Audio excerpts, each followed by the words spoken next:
Hello, I'm Andreas Zeller and I'm here to tell you about our new course on automated debugging.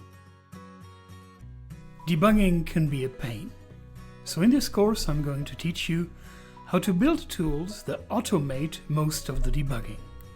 We're going to look into techniques where you can observe executions, check them against expectations, statistically find where the bug is, or automatically simplifying failures.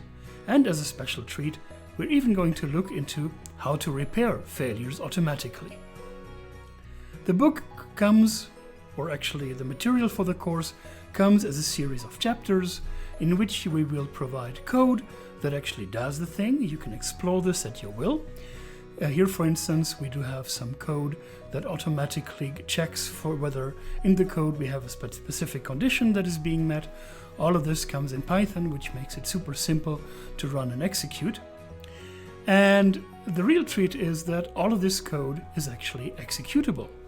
You can execute it as Jupyter notebooks right within your browser. Here, for example, I have prepared an interactive debugger. You see the individual commands for the interactive debugger are just a handful of lines long, and you can run this right within your browser.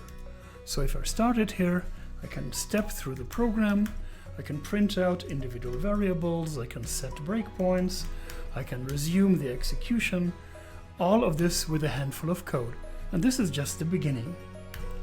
You're going to